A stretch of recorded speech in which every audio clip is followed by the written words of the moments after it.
Salut les filles, je suis avec vous pour lancer mon podcast. Mon sujet est thème récurrent, la procréation médicalement assistée, mais surtout la PMA pour les filles, les futures et les présentes mamans solo. Merci de vouloir nous parler, nous raconter ton histoire et ton parcours. Je vais te demander de te présenter et de raconter tout ça, mais je tiens à te remercier parce que j'ai senti aussi ta hyper motivation, euh, j'imagine à travers tes convictions, mais voilà, ta hyper motivation de raconter, de parler, voilà, donc ça fait hyper plaisir. Que tu sois vraiment motivé pour nous raconter et que tu le fais pas tu rends pas un service ou quoi. Toi aussi, t'es au taquet. Voilà. Donc, je voulais te remercier de ça parce que c'était plus important aussi.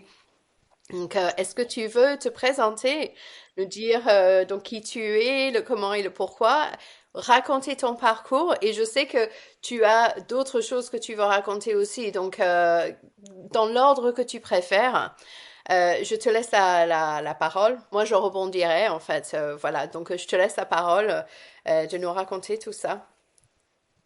Merci beaucoup. Je suis super contente d'être là. Merci pour ce travail, en fait, pour nous rendre plus fortes et plus visibles aussi.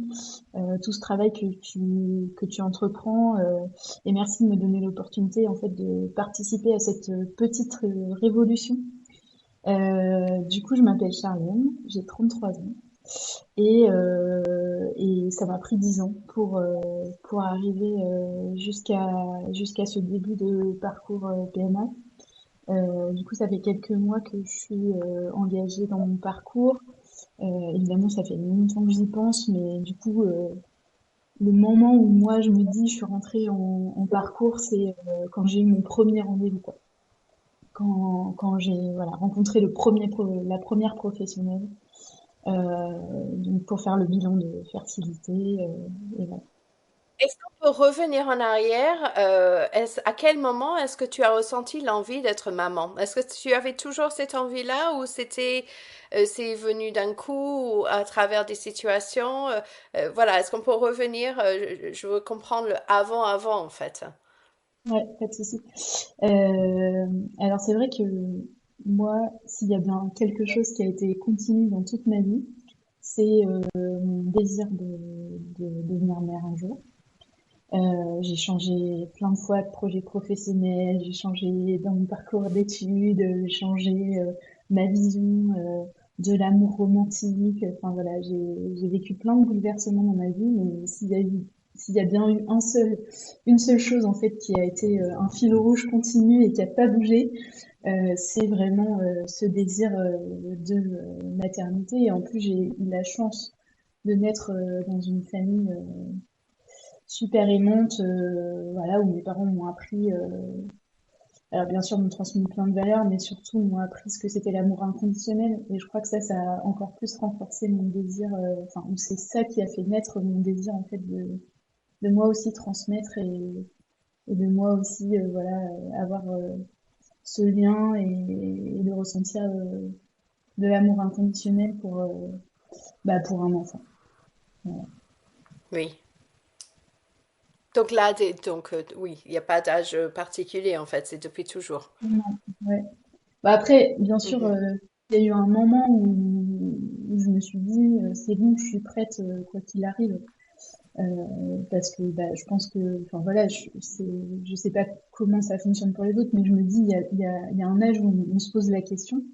Et moi, c'est vrai que vers 23-24 ans, donc à la fin de mes études, alors que j'étais célibataire, je commençais à me nourrir un peu ce projet en me disant, bah, si jamais je devais devenir mère, je me sentais prête. Enfin, je sais pas si c'est le bon mot, prête, mais en tout cas, j'étais prête à accueillir un enfant dans ma vie. Voilà. Et du coup, il m'a fallu 10 ans pour maturer ce projet définitivement. 10 ans qui ont été nécessaires pour me lancer dans cette belle aventure parce que je suis passée par plein d'étapes, évidemment. Aujourd'hui, je me sens très alignée avec mes choix. Je me sens en parfaite cohérence dans ce choix et voilà, j'ai jamais ressenti, je me suis jamais sentie autant à ma place que maintenant. Génial. Et est-ce que tu sens, en fait, c'est que ces 10 ans, parce que justement, je rebondis dessus, parce que tu l'as dit à plusieurs reprises par rapport à ces 10 ans, est-ce que ces 10 années, en fait, pour toi, étaient passées à repousser l'idée ou à te dire, ah, plus tard, ou est-ce que, et donc profiter de ce temps-là pour ce temps libre de liberté, ou alors est-ce que c'était vraiment concrètement en train de mûrir ou c'était la réflexion le comment et le quand? Est-ce que c'était, voilà, 10 ans de réflexion, 10 ans de mise en place ou simplement, en fait, entre la première idée et la concrétisation, et il a fallu les 10 ans? Oui, je pense que c'est un peu ça, c'est un peu de tout en fait. C'est-à-dire que bah, j'ai été en couple dans une relation de plusieurs années avec un projet de parentalité et c'est vrai que, enfin en tout cas j'ai pu me projeter dans un projet de parentalité dans une relation romantique. Et puis après la relation s'est arrêtée, donc avec tous les bouleversements que ça peut amener. Et moi dans mon cas, c'est vrai que ça, cette après a été difficile et salutaire. Difficile parce que c'est, je crois, toujours difficile quand une relation romantique s'arrête et surtout quand on a encore, quand on ressent encore de l'amour pour la personne avec qui on a été. Et en même temps salutaire parce que ça m'a mis sur la bonne voie. C'est-à-dire que je me suis beaucoup occupée de ma santé mentale après ça. Du coup, je me suis fait accompagner thérapeutiquement et puis j'ai beaucoup pris le temps de me poser les bonnes questions, de savoir qu'est-ce que j'avais envie de faire, où j'en étais dans ma vie, quels étaient euh, les projets que j'avais envie de réaliser dans les prochaines années. Enfin, vraiment, je me suis beaucoup recentrée sur moi. J'ai aussi appris à vivre plus en paix avec moi-même. Et du coup, bah, tout ce temps, il a été nécessaire pour, je crois, pour en arriver là aujourd'hui et me sentir enfin prête voilà et à me lancer Mhm. dans ce parcours parce que c'est pas enfin bien sûr j'en avais conscience avant mais encore plus quand j'ai commencé à me renseigner enfin c'est un parcours qui est pas anodin et du coup il faut quand même être prête physiquement et moralement avant de se lancer là-dedans. C'est clair. Et à quel moment la parentalité en solo t'est venue? Est-ce que ça t'est venu en idée de départ comme une solution ou comment est-ce que ça a mûri? En fait, je l'ai toujours envisagé. Euh, C'est-à-dire que dans mes 23-24 ans, là, au début où j'étais prête, où je me suis dit, ah bah tiens, je pourrais accueillir un enfant, enfin voilà, j'ai vraiment commencé à conceptualiser, on va dire, à me conceptualiser dans un rôle de parent ou à me projeter dans un rôle de parent potentiel. Du coup, j'ai tout de suite, j'ai pas du tout exclu d'emblée la maternité solaire en fait. C'est vraiment une option que j'ai envisagée parmi d'autres, comme l'adoption pendant un temps. Enfin, voilà. J'ai pas du tout exclu Donc au ça début, d'emblée. c'était une option, c'était pas une priorité au début. Non, non, non. Enfin, disons que j'étais encore assez jeune, que c'était pas un sujet qui était aussi, je pense, connu que maintenant, même si c'est pas suffisamment connu à mon sens, mais la loi bioéthique a quand même aidé à visibiliser ces parcours-là et ces familles-là. Et du coup, je pense que je l'ai pas exclu, mais j'ai pas non plus cherché euh, parce que j'étais encore dans une forme d'idéalisation de l'amour romantique, avec pour but final dans ma vie d'être en couple, avec, enfin, de partager ma vie avec une personne, etc. Est-ce que tu veux bien nous parler justement de l'esprit de parentalité en solo tel que ça t'est venu à toi? Parce que je sais que ça, ça avait plus d'impact que ça te compte beaucoup plus à toi que d'autres que ça va être par circonstance, en fait. Voilà, tu fais vraiment partie des mamans solo on va devenir, mais par choix, spécifiquement vraiment par choix. Oui, en fait, comme toutes les personnes concernées par la parentalité, je me suis aussi projetée dans une parentalité en couple, puisque c'est un peu le moule dans lequel on essaye à tout prix de nous faire rentrer. Et c'est vrai que la séparation que je mentionnais plus tôt, et les années qui me suivi surtout, elle m'a permis de déconstruire un peu tout ça, de comprendre vraiment qui j'étais et ce dont j'avais besoin. Et ce dont j'avais besoin, c'était pas de vivre en couple avec quelqu'un. Aujourd'hui, j'ai pas du tout le souhait, c'est quelque chose qui m'est apparu depuis plusieurs années, mais j'ai pas du tout le souhait en fait de construire une relation amoureuse. Et comme je le disais, dès le début en fait de ma projection dans la parentalité, j'ai assez vite dissocié en fait la parentalité du couple. Donc c'est un peu, ça s'est construit à la fois dans ma tête, je pense que c'était assez clair, et en même temps, il a fallu que des événements viennent un peu me faire réfléchir à la question, et bien sûr, par-dessus, enfin mon intérêt en fait pour les questions socio-économiques et intersectionnelles m'a aidé à déconstruire un peu les choses qui restaient. Et du coup, cette vision qu'on a de l'amour romantique très très étriqué, où on peut se réaliser que dans le couple, on peut fonder une famille que dans le couple, ou en tout cas on visibilise pas beaucoup les autres formes de famille. Et du coup, dans la suite logique, j'ai commencé à me projeter voilà, dans la parentalité Sola, parce que c'est ce qui me semblait le plus approprié pour moi. Et, Oui. et que enfin voilà, j'en suis ravie. Et c'est vrai que j'ai abordé ce projet alors avec plein de questions et parfois des peurs irrationnelles, mais en tout cas, j'ai jamais douté de la pertinence de mon choix et j'ai accueilli ça plutôt comme un soulagement en fait, de pas devoir surinvestir un espace qui n'était pas forcément fait pour moi, en tout cas pas pour l'instant. Peut-être qu'un jour je vivrai une histoire, on se reparle dans 10 ans, 15 ans, peut-être que j'aurai rencontré quelqu'un. Ça allait être ma Pour le question coup, suivante. Oui, oui. mais en tout cas pour l'instant, je j'ai pas du tout envie de partager ce moment de ma vie avec un autre adulte, on va dire, enfin un autre adulte dans le couple, j'entends. Et puis aussi, il y a tout l'aspect avec qui est-ce qu'on devient parent. Et c'est vrai que moi, c'est une question que je me suis beaucoup posée et dans les relations dans lesquelles j'ai été, j'ai pas forcément trouvé des réponses qui me convenaient.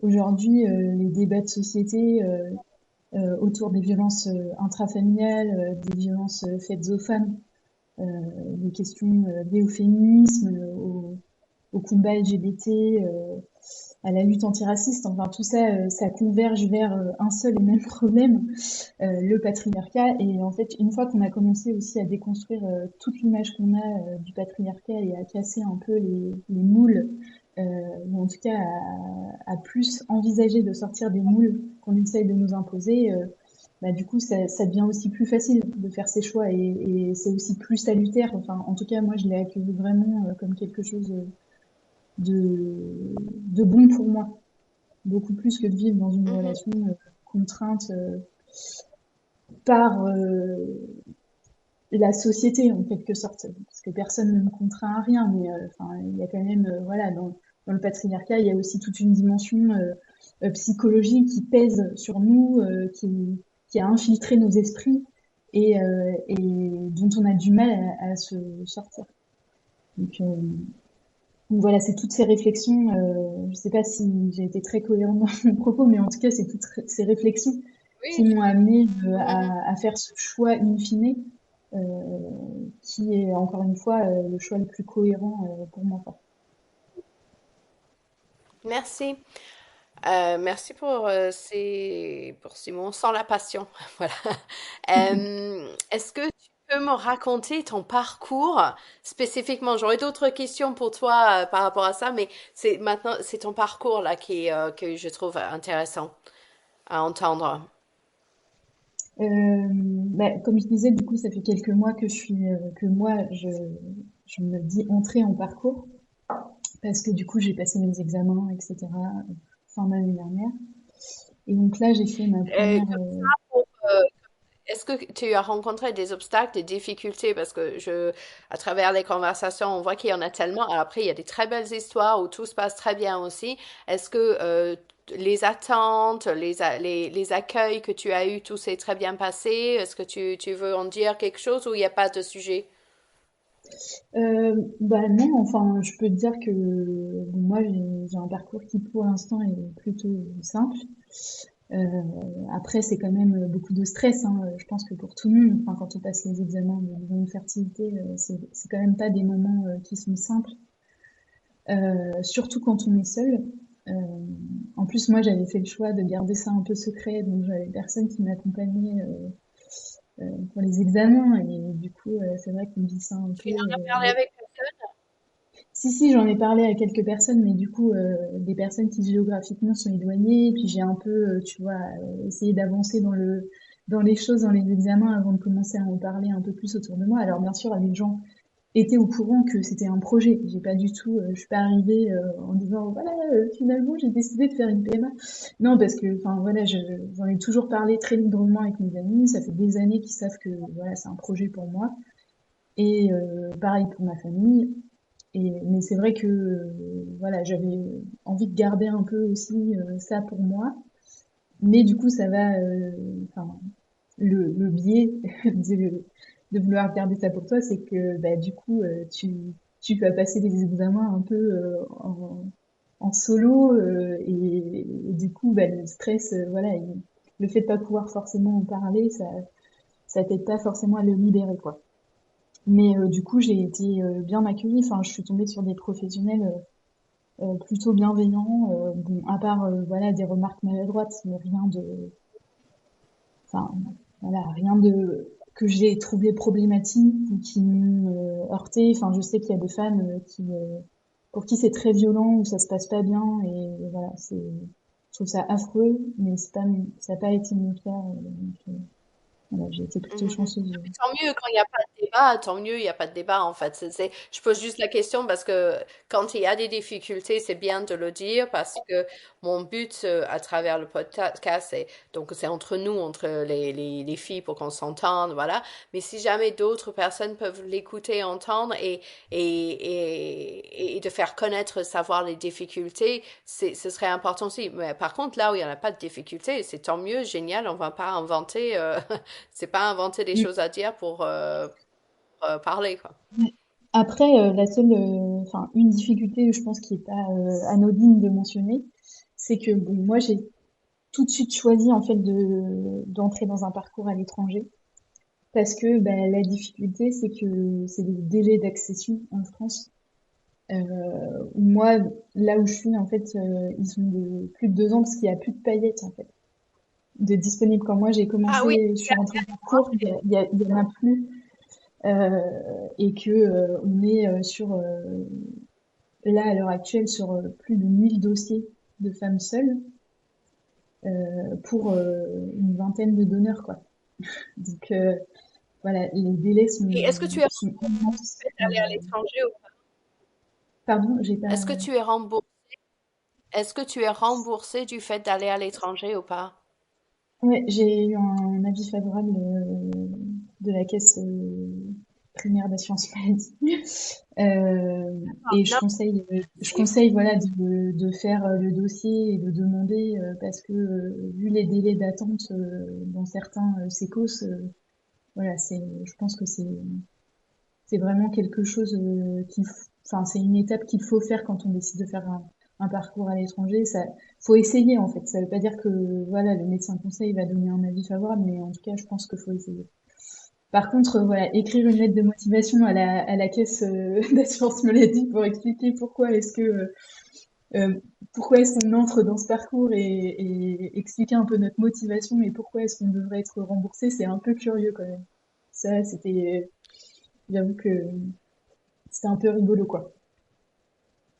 Oui, je m'y connais pas du tout parce que comme c'était pas du tout ça à l'époque, je découvre en fait le sujet à travers les conversations que j'ai avec les filles du coup. Et mais c'est important de le dire. Du coup, tu es allé où? Alors, c'est un dossier Sans- qu'on sans- remplit. Enfin, tout se fait en ligne en fait, et il y a une caisse, enfin il y a une CEPAM en fait qui gère tout ça. C'est la CEPAM du Morbihan. Et donc il faut envoyer un dossier au médecin Attends, pour conseil. tout le monde qui gère, hein? Ouais. En gros, c'est un Ah, ok. service dédié aux soins à l'étranger qui est situé à la caisse d'assurance maladie du Morbihan. Et du coup, voilà, faut faire un dossier avec des pièces justificatives, les examens, un certificat médical élaboré par le gynécologue qui nous suit en France, et puis bah, du coup une lettre de motivation pour expliquer un peu la démarche, quoi. Alors, Et est-ce ça qu'on vaut pour tout justifie le la monde, hein, est-ce qu'on justifie la démarche ou on justifie la démarche à l'étranger? oui, la démarche à l'étranger, oui. Oui, D'accord. Et oui, c'est est-ce pas. que le simple délais d'attente sont juste incroyables? Est-ce que ça ne rentre pas, c'est pas une simplicité simplement? Bah, en tout Enfin, cas, c'est un argument. Je sais pas si ça rend les choses plus simples et les accords. Et je sais pas si les accords sont plus nombreux euh, pour cette raison, parce qu'on n'a pas de données chiffrées. Enfin, tu t'en doutes. Mais en tout cas, je pense que c'est un argument valable. Mhm, mhm, mhm. C'est qu'il D'accord. y ait des délais d'attente et puis aussi pas de diamètre disponible. Mhm, Parce que mhm, c'est pas mhm. qu'une question de délai, en fait, c'est aussi une question de gamètes. Oui. Est-ce que tu connais un petit peu statistiquement les demandes en France, justement les femmes seules, comment ça se passe du tout ou pas? Je crois que, en fait, alors déjà depuis la loi bioéthique, donc du coup la demande des femmes seules, elle a explosé. Enfin, vraiment, c'est la plus grande demande. Les demandes en fait au SECOS qu'ils ont faites, le plus grand nombre de demandes, c'est les femmes seules, et je crois que ça représente euh, plus de 50% des demandes qui sont faites. Et évidemment, c'est pas toujours pour des questions d'infertilité. Ça peut être aussi des gens, enfin voilà, qui n'ont pas de problème comme moi, qui n'ont pas de problèmes médicaux en apparence et qui du coup souhaitent entrer en maternité par le biais du don et de l'insémination ou de la FIV. Et du coup, oui, c'est vraiment énorme, quoi. Et c'est pour ça que je disais au début que je parlais un peu de participer à une petite révolution, parce que bah, ça dit quelque chose en fait, le fait que des femmes seules se saisissent du dispositif. Alors, se saisissent comme elles peuvent, parce que voilà, ça rend les choses très compliquées de faire un parcours à l'étranger. Ça a aussi son lot de désagréments, de difficultés. Donc voilà, et puis c'est pas forcément accessible à toutes pour le coup, parce que ça représente quand même un investissement financier qui est très important. Mais en tout cas, voilà, ce qu'il faut retenir, c'est, je crois, c'est vraiment que les femmes aujourd'hui sont très nombreuses, et elles l'étaient déjà, mais en tout cas, là, ça rend les données visibles. En tout cas, ça donne à voir des données visibles de femmes qui se sentent prêtes à entrer dans la maternité Sola par choix, parce que c'est un choix d'avoir recours à un don de sperme. Voilà, et ça veut pas dire qu'il n'y a pas d'autres mères qui sont seules, puisqu'il y a aussi les femmes qui sont séparées, dont le conjoint est parti, n'a pas reconnu l'enfant, enfin, peu importe, il y a plein de formes de maternité sola, mais en tout cas, la maternité sola par choix, euh, bah, du coup, voilà, ça représente quand même énormément de femmes qui ont décidé Non, d'entrer c'est dans ces par parcours. choix et par circonstance. Je rajoute Oui, le voilà. par circonstance. Oui, oui. Oui, Oui, oui, non, mais comme je dis par choix, c'est aussi, voilà, qu'elles ont choisi, elles ont décidé à un moment donné Oui, de intentionnel. choisir la maternité, voilà, quoi qu'il arrive, en fait. Et du coup, De toute façon, j'inclus aussi les femmes si, voilà. on était déjà beaucoup avant 2021. Donc Mm. là, maintenant qu'il y a il y a plus de secret, il y a plus de tabou, ça s'est hyper démocratisé. Donc on savait que les chiffres, on se doutait d'une évidence que les chiffres allaient exploser.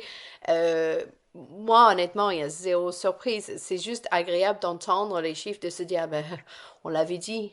Il n'y avait pas de, il y a pas de Et, quoi et se malgré surprendre. tout, Et malgré tout, moi, ce que je trouve dingue, c'est que, bah, malgré ça, malgré le fait que voilà, il y a vraiment quelque chose qui se passe, enfin qui se passait, mais là qui est rendu visible pour les pouvoirs publics, qui est palpable, puisque ça se passe sur le territoire, donc ça les concerne directement, alors qu'avant ça avait lieu à l'étranger uniquement, puisqu'il n'y avait pas d'autres possibilités, ou alors en insémination sous-marine en France.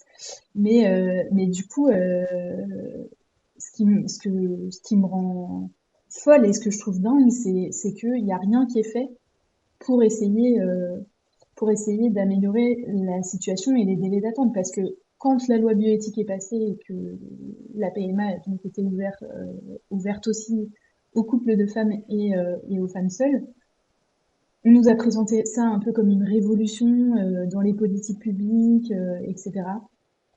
Enfin, en tout cas, voilà, les discours politiques autour de ça, c'était vraiment, voilà, la révolution. Mais en fait, il n'y a pas du tout de moyens qui sont donnés. Et quand on met ça en parallèle avec le discours du président de la République il y a peu de temps autour du réarmement démographique, bah voilà, mais ça concerne qui en fait le réarmement démographique? Ça ne nous concerne pas nous en fait. Nous, on n'a pas envie de... Enfin, Hmm. voilà, Et je trouve que ça de me toute pose façon, pas mal de on questions. le sait, c'est un grand débat. Il y a toujours un décalage entre la politique et le terrain, on va dire, que ce soit un sujet de société ou simplement être dans la société. J'ai appris il y a 2 semaines qu'il y avait un besoin de lait maternel pour, par exemple, les prématurés. Euh, et je ne savais pas du tout qu'on pouvait donner son lait maternel. À Mm. l'époque, je m'étais posé la question, mais si je l'avais su, puis, enfin voilà, c'est tellement des choses qu'on m'en a jamais parlé, il n'y a pas de communication. En fait, il faudrait mettre un grand directeur de la communication, mais qui habite parmi nous, qui puisse communiquer sur les vrais sujets, parce que il n'y a pas, et c'est tellement dommage, parce qu'en effet, pour les donneurs, les donneuses, euh, personne ne va se poser la question de est-ce que je vais être donneur ou donneuse un jour, sauf de tomber par hasard. Mm. Oui, c'est ça, c'est qu'il n'y a pas vraiment de communication. Donc, tu vois, tu disais tout à l'heure, je me permets de rebondir, tu disais tout à l'heure qu'il y a pas il y a plus de tabou, mais en fait, si, il y a tout un tas de choses qu'on ne sait pas, il y a tout un tas de choses qui ne sont pas dites. En plus, la France refuse, en tout cas, enfin, les sécos ne peuvent pas utiliser ou avoir recours à du sperme qui vient d'une banque internationale ou européenne. Donc, il faut forcément que ce soit voilà, des dons qui sont effectués dans les sécos. En plus, c'est des dons qui sont Je ne le savais pas gratuits. ça. Je Ouais. le savais Ah pas. Et bah si. pourquoi? Bah, Mais pourquoi? sinon, moi, j'en ai pas la certitude, mais c'est ce que j'en ai déduit. Parce que, regarde, s'il y a 21 donneurs dans mon centre, 21 donneurs, je veux dire, alors qu'il y a des centaines de milliers de donneurs qui sont recensés sur les banques internationales, tu vois, quand toi, tu dois choisir ton donneur parce que tu fais un parcours à l'étranger, t'arrives, tu vois, dans un énorme catalogue. Donc je pense qu'en fait ils importent pas, enfin j'en ai même la certitude, ils importent pas de sperme de banque européenne ou internationale. Ce qui fait que bah, il D'accord. y a la pénurie. Donc en fait tu vois rendre accessible, c'est quand même très enfin limité. Enfin moi je trouve pas qu'il y a tant d'accessibilité que ça quoi. Mais là où ça n'a pas de sens, c'est que les cliniques à l'étranger vont, eux, faire appel aux banques, par exemple au Danemark. Donc, si c'est pour envoyer des gens à l'étranger, parce qu'on ne peut pas fournir en France, mais on ne peut pas fournir en France comme ils se font à l'étranger, enfin, ça n'a pas de sens. Après, ça, c'est encore un sujet, c'est encore... Oui, Mais après, c'est important de dire, je pense, parce que ça, c'est pas forcément... il y a pas de logique. Certaines choses peuvent sembler tellement évidentes et il n'y a pas de logique. Et entre-temps, il y a des frais là autour de ça parce que bon, et personne n'a envie de partir à l'étranger si on peut le faire. Si on peut, à l'époque, on ne pouvait pas le faire dans sa ville. Aujourd'hui, on peut le faire dans sa ville, mais finalement, on repart quand même à l'étranger. Donc, ben ça, Bah oui, c'est une parce que casse. les délais, parce qu'il y a des femmes qui n'ont pas envie d'attendre, parce qu'il y a des femmes qui ne peuvent pas attendre. Et du coup, c'est pour ça aussi que les femmes continuent de partir à l'étranger. Et moi, je trouve ça fou. Et ça vient aussi du fait que les dons ne sont pas rémunérés en France. Oui, Et alors du coup, bah, et ça, c'est une difficulté. À à l'étranger non plus? l'étranger, ce n'est pas Mais c'est c'est compensé ou je sais plus, oui, c'est ça, c'est indemnisé. indemnisé. Oui, oui. Mais ce que je veux dire par là, c'est que, enfin, quand je dis rémunéré, je pense évidemment à une indemnisation et pas à un salaire. Mais, mais en Mhm. tout cas, voilà, on voit qu'il y a quand même toute une logique derrière de encourager. Du coup, c'est, par exemple, au Danemark, c'est rentré dans les mœurs, puisque bah, les Oui. gens voilà, participent et les donneurs le disent, enfin que pour eux ça paraît logique parce que dans leur entourage ils ont eu des gens qui ont euh, eu besoin en fait d'un don à un moment donné et que ça leur a paru logique en fait d'offrir cette opportunité à d'autres parents euh, et du coup bah, il y a voilà il y a toute la culture autour de ça qui est pas du tout enfin voilà qui n'existe pas en France. Euh, Sinon, on n'en serait pas à nous annoncer en fait qu'il y a plus de sperme disponible dans certains sécos. Et est-ce que tu peux me raconter donc que tu t'es lancé? Tu es allé dans quel pays, si je peux te poser la question? Ouais, bien sûr. Du coup, moi, j'ai choisi d'aller au Danemark parce que je Tu voulais pouvoir. Ouais, j'ai choisi le Danemark parce que je voulais pouvoir avoir un donneur non anonyme. Je Donc voulais me là, laisser l'opportunité. La France Pardon? permet la non-anonymat à l'étranger. Bah, en fait, il se Parce que si pose tu l'as pas la question.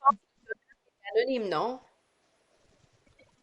Il y a encore pas mal de donneurs anonymes, mais là, la loi a changé et du coup, maintenant, il y aura c'est une semi-anonymité, anonymisation, je ne sais pas comment on dit, anonymisation, euh, parce que du coup, maintenant, le choix pourra être laissé à l'enfant de savoir, de connaître une identité ou non aux 18 ans à ses 18 ans.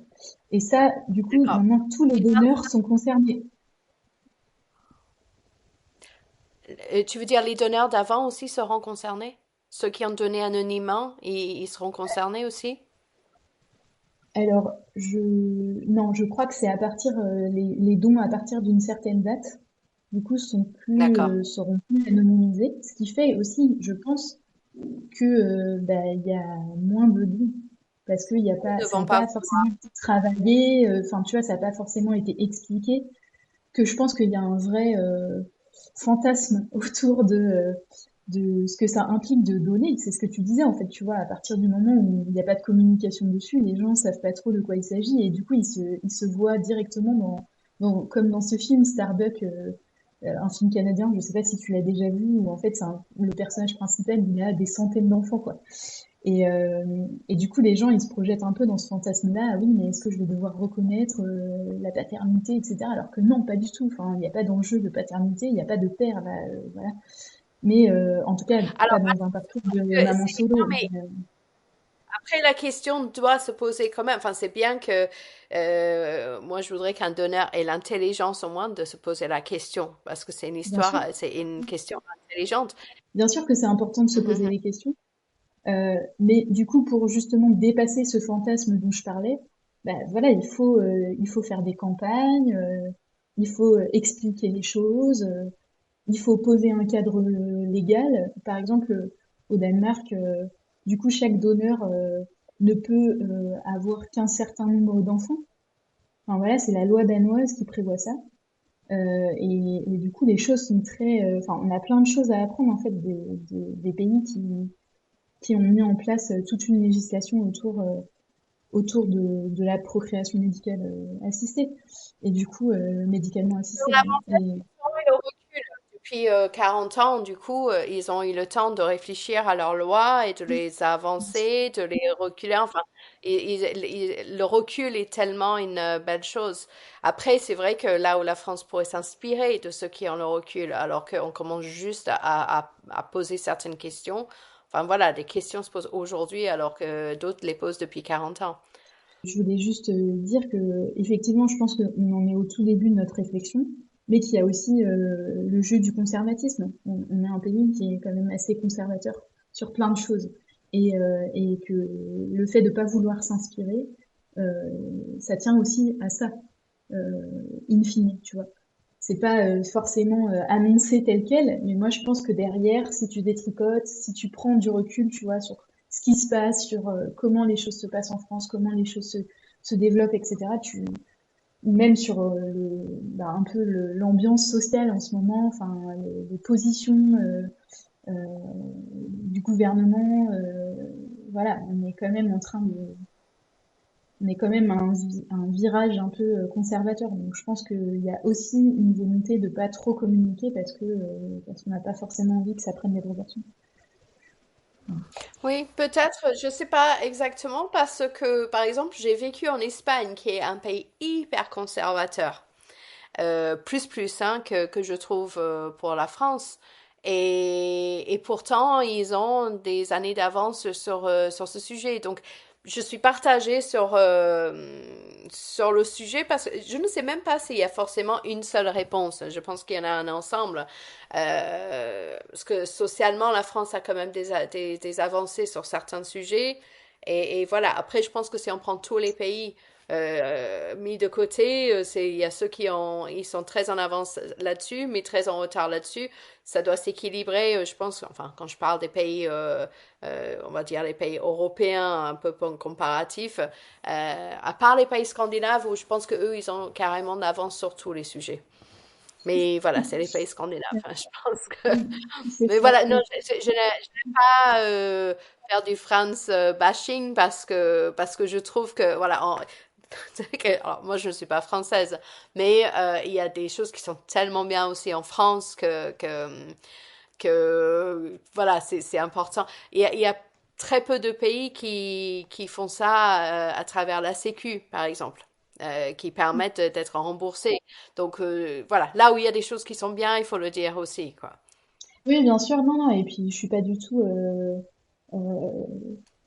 anti-patriote ou quoi que ce soit. Enfin, je veux dire, j'aime quand même mon pays et je trouve quand même il y a des choses hyper chouettes en France.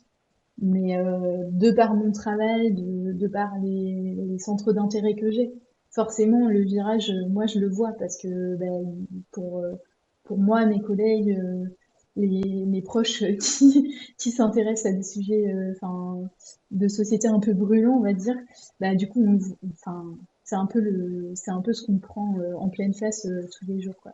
Donc voilà, mon propos, Oui, c'était pas du tout que tout est à jeter en France, mais juste que voilà, il y a quand même tout un tas de choses qui peuvent s'expliquer aussi bah, par le contexte actuel, voilà, et le durcissement de certaines choses. oui, ce qui est très dommage, je pense, c'est que la PMA, la maternité, la parentalité, c'est que c'est un sujet dans plein de sujets. Alors que ça devrait être un sujet bien à part et s'il y avait une personne qui se focalisait là-dessus, à dire, ah, OK, où sont les failles, comment faire, comment y remédier, oh, ben, il suffit qu'on fasse comme eux, oh, ben, voilà, c'est simple, c'est d'une simplicité en fait, on pourrait le faire. Voilà, mais voilà, c'est là où, mais c'est souvent ça, c'est les décisionnaires sont rarement proches de ceux ou celles qui subissent la décision finale, quoi. Et est-ce que tu veux bien raconter donc ton parcours? Tu es allé au Danemark, tu as fait ton protocole.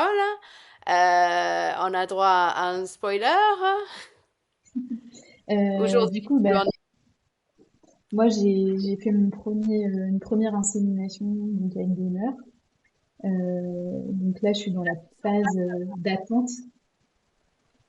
Mhm. Pardon? Tu as fait là-bas, Oui, l'insémination là-bas. tu l'as pas ramené en fait le sperme, voilà, tu l'as fait directement sur place. Est-ce que ils sont gentils là-bas? Comment ils l'accueillent? Ils reçoivent beaucoup de Euh, Français? je sais pas quelle Françaises? est la proportion, quelle est la proportion, mais en tout cas, dans la salle d'attente, il y avait des Françaises, ou des francophones en tout cas. Et est-ce qu'il y avait des couples français aussi ou juste des femmes seules Moi, j'ai dans vu la que salle des femmes. d'attente? Et des couples lesbiens. D'accord, d'accord, J'ai pas vu de couple hétéro. Euh, d'accord, ok. et du coup, tout le monde est très bienveillant, super accueil. Enfin, ça se voit qu'ils sont rodés, voilà. Euh, et ça s'est très bien passé. Du coup, moi, j'ai eu la personne en fait qui m'a fait l'insémination, c'est la personne que j'avais rencontrée lors de la visio que j'avais faite avec eux, avec la clinique la première fois pour connaître bah, mon background médical, un peu comprendre mon projet, etc. Et bah, il te donne à cette occasion en fait toutes les explications dont tu as besoin pour bah, pouvoir voilà décider de faire l'insémination avec eux, etc. Et du D'accord. coup, c'était Alors, la même excuse-moi, personne. j'ai plusieurs questions. Parce que c'est justement, c'est la première fois que, donc, c'est très intéressant. Est-ce que tu as quand même un référent en France qui suit ou à partir du moment où tu vas à l'étranger, tu te débrouilles? Non, moi j'ai une gynécologue euh, D'accord. qui du coup Est-ce me que elle suit, est en avec qui je fais des examens. Non, elle n'est pas en contact avec la clinique. Du coup, je D'accord, c'est fais, toi qui fais le relais. ouais, c'est ça. En fait, je fais les examens avec elle que j'ai besoin de faire en France. Par exemple, l'échographie euh, pour voir où t'en es dans ton ovulation, enfin dans la maturation de ton follicule. Bah, par exemple, ça c'est elle qui le fait quoi. C'est elle qui prescrit D'accord.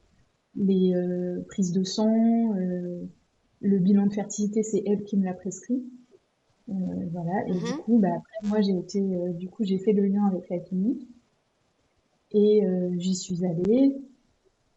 On a fait l'insémination et là, du coup, je suis dans cette période d'attente redoutée par un peu tout le monde. Est-ce qu'il y a un terme qu'on utilise en français? Je l'ai jamais vu. En anglais, on dit le two-week wait, le 2 WW. Et c'est voilà, c'est l'attente des 10 jours. Mais on n'a pas encore donné un petit surnom à ces 10 jours. Enfin, je n'ai pas encore vu Alors moi, j'ai lu la bêta attente. Voilà, la j'ai lu bêta ça. attente. Ouais. Bon, enfin, du coup, vu que moi j'ai une injection d'Ovitrel pour conserver ma fenêtre d'ovulation et alors, j'ai pas eu d'eau vitrelle avant dans le protocole, voilà, pour favoriser l'ovulation, mais par contre pour stabiliser cette phase de maturation du follicule avant l'ovulation. Du coup, l'attente, elle est de 15 jours et pas de 10 jours. Et c'est important parce que ça fait Oh, 5 jours de plus. Et ah du ouais, coup, c'est vrai que c'est 5 jours de plus, quoi. d'accord. Ouais. Ouais, Bon, après, moi, je vis c'est pas plutôt anodin. bien. Ouais, après, moi, je vis plutôt bien hein, cette phase d'attente. Euh, je suis plutôt sereine. Enfin, voilà, j'arrive à vivre un peu les choses au jour le jour. Alors que je redoutais vraiment, j'avais déjà prévenu mes proches en disant, je pense que ça va être l'enfer. Est-ce que tu l'as raconté à beaucoup de personnes, donc, et le parcours et le fait que tu sois dans l'attente actuellement? Par exemple, alors j'imagine quelques amis proches, mais est-ce que tu l'as dit plus? Est-ce que tes collègues, est-ce qu'il y a des collègues qui le savent ou pas? Alors, il y a ma chef qui le sait. Parce que voilà, il y a quand même plein d'examens à faire et qu'il faut pouvoir s'absenter. Et légalement, en fait, il y a aussi la possibilité, parce qu'il y a un vide juridique autour de l'absence quand on doit partir à l'étranger. Et du coup, bah, tu peux partir sur ton temps de travail. En tout cas, c'est quelque chose dont il faut pouvoir parler avec son employeur. Mais comme il y a un vide juridique, Du coup, voilà, t'es pas forcément obligé de poser des congés. Moi, je l'ai fait parce que voilà, je trouvais ça plus sécurisant pour moi. Mais du coup, ma chef est au courant. J'en ai parlé à ma famille. Donc j'ai mes parents, un frère, une sœur et une belle-sœur. Et du coup, j'en ai parlé à quelques amis qui sont au courant de mon parcours. Il y a un nombre très restreint de personnes qui sont au courant que je suis allée au Danemark. Parmi les gens que j'ai informés que j'étais en parcours. Et bien sûr, il y a des gens enfin, j'ai des amis qui ne savent rien du tout et pour qui ça va être la méga surprise, même si voilà, ils savent que c'est un projet pour moi, ils vont pas être surpris que ça arrive, mais à qui j'ai pas forcément vu et récemment. Et moi, j'avais envie d'annoncer en face, de pouvoir prendre le temps d'en parler, de répondre aux questions des gens. Et du coup, c'est vrai qu'il y en a, ils vont être super surpris et surprises euh, si j'annonce une grossesse dans l'année, quoi. Et donc, juste pour la réaction, par exemple, de ta chef. Alors, comme tous les gens autour de moi, c'est-à-dire avec beaucoup de simplicité. En fait, tout le monde a accueilli ça simplement. On m'a posé beaucoup de questions, mais on n'a jamais questionné mes choix. Ça, c'est important de le dire quand même. Et ma chef, elle était très émue, elle était très touchée. Et du coup, elle a accueilli ça très simplement. Et c'est vrai que de par notre organisation d'équipe et parce que je travaille dans une petite structure, du coup, elle, voilà, il y avait pas de, il y a pas eu de sujet en soi sur les indisponibilités ou le fait de devoir partir un peu en rendez-vous un peu en plein milieu de la journée ou alors de devoir partir du jour au lendemain au Danemark parce que ça s'est vraiment fait du jour au lendemain. Et du coup, voilà, elle a accueilli ça avec beaucoup de simplicité. Et donc, je suis très C'est reconnaissante génial, pour tout, c'est de important tout ça, quoi. parce que je pense il y a beaucoup de personnes qui sont très déjà le tabou et craintifs en fait d'en parler au sein du travail parce que c'est intime, parce que enfin il y a plein de raisons. Mais je trouve que d'avoir une histoire, enfin une réaction positive en plus de ce que tu dis, ça peut rassurer les filles qui écoutent, qui hésitent à en parler. Voilà, ça peut encourager ça. Et est-ce que tu as fait des petites choses après le transfert? Tu sais, superstition, ce genre de choses-là. Est-ce que t'as mangé des frites salées? Enfin, je sais qu'il y a l'ananas, les grosses chaussettes, tout ça. Qu'est-ce Ah, que tu as fait? je savais pas. Je savais pas tout ça. Bon, après, moi, j'avoue que tout de suite après l'insémination, je suis restée en fait une journée et demie en plus au Danemark et j'aurais bien aimé rentrer chez moi et retrouver mes chats et ouais, me lever dans mon canapé, avoir de l'intimité au calme chez moi. Bon, j'ai visité un peu du coup Copenhague, mais j'étais pas vraiment, enfin, tu vois, t'es pas, en tout cas, moi, j'étais pas forcément dans un état d'esprit touriste, quoi. Donc voilà, c'était un peu, voilà, j'étais un peu dans une dimension parallèle. J'ai pas forcément fait des choses superstitieuses comme celles que tu as nommées parce que j'étais pas du tout au courant qu'il fallait manger de l'ananas ou ce genre de choses. Mais en tout Non, cas, j'allais m'enseigner au bout du troisième transfert parce qu'au bout de quelques transferts, on devient très superstitieux en fait. Mais tant mieux que tu n'y sois pas. non, non, mais après, enfin, moi, je suis quelqu'un d'assez spirituel et du coup, je pratique le Reiki, donc qui est un soin énergétique. Et du coup, j'ai été attentive aux signes quand même euh, de l'univers. Je pense que ça fera beaucoup rire les gens de m'entendre parler comme ça. Mais en tout cas, voilà, j'ai été attentive aux signes. Je me suis aussi tiré les cartes avant de partir. Enfin voilà, j'ai aussi, tu vois, eu mes petits rituels. Moi, j'appelle ça plutôt des rituels, mais parce que je pense que c'est important quand tu vis un moment aussi intense dans ta vie de voilà, te raccrocher, pas forcément ritualiser des choses, mais en tout cas de te raccrocher à des choses qui te font du bien, avec lesquelles tu es en paix, voilà, qui te permettent de te Oui. cajoler, de te cocooner un peu, parce que cette période, c'est vrai que moi, je vis plutôt bien l'attente, et je suis la première surprise, même si, voilà, là, tu vois, les jours se rapprochant, je commence à avoir un peu d'eczéma, mais du coup, je suis plutôt sereine et je trouve ça très chouette. Mais voilà, t'y penses quand même tout le temps. Tu vois, moi, j'ai la capacité de concentration d'une allumette en ce moment. Donc, du coup, voilà, j'ai besoin, en fait, tu vois, de faire des choses qui me font du bien, tu vois, sur lesquelles bah, je peux me concentrer pour justement essayer d'évacuer un peu toute cette intensité, un peu cette pression que ton corps, il ressent malgré tout, quoi. Donc, Mm, mm. donc Est-ce que voilà. tu vas tricher et faire un test avant la prise de sang? Ah Parce que oui, je à pense. l'époque, on disait surtout pas le faire. Et donc moi, premier transfert, bien sûr, je ne l'ai pas fait. Et puis après, à force de parler avec les filles, et il y en a qui font, il y en a qui font pas. Je suis pas du tout en train de suggérer de le faire. C'est que ça m'intrigue. Enfin voilà, je trouve que c'est des questions, comme il y en a beaucoup qui passent par là, en fait. Voilà, tu es en plein dedans. Je profite pour te poser la Ouais. question, en fait. Non, non, mais pas de souci. Oui, je pense que je vais faire un test avant d'aller direct passer ma prise de sang. Donc, tu vois, ça n'a pas vraiment d'intérêt puisque j'aurai les résultats de ma prise de sang dans la foulée. Mais bon, je pense que, voilà. En tout cas, c'est un moment important pour moi et du coup, j'ai acheté un petit test. Tu vois, ça fait partie aussi un peu du petit rituel. Donc voilà, mais c'est vrai que j'ai lu beaucoup de choses. Enfin, parce que forcément, tu vois, on va toutes regarder sur Internet, lire des trucs. Pour en apprendre davantage. Mais du coup, c'est vrai que j'ai lu beaucoup de trucs sur les faux négatifs, etc., ou des faux positifs, et du coup, bon, j'avoue que ça me stresse un peu. Donc, j'ai essayé de pas trop m'attarder sur tout ça, mais- et J'ai acheté un directement aller faire stock ma chez petite. Chez Action, ça coûte rien les tests de grossesse. Donc j'avais acheté peut-être 15 tests de grossesse. Et donc alors, ça c'était vraiment le troisième transfert parce que chaque transfert j'ai eu les superstitions, oui, non, machin. Mais le troisième transfert, c'est que j'ai commencé à utiliser, comme ça coûte 2 euros, dès le troisième jour, je faisais pipi dessus. Ah, bah. Et en fait, ce qui est drôle, c'est que je les regardais même plus à la fin. Et du coup, le jour de ma prise de sang, juste avant d'aller à la prise de sang, donc je fais pipi, mais je le pose, mais l'air de rien, voilà.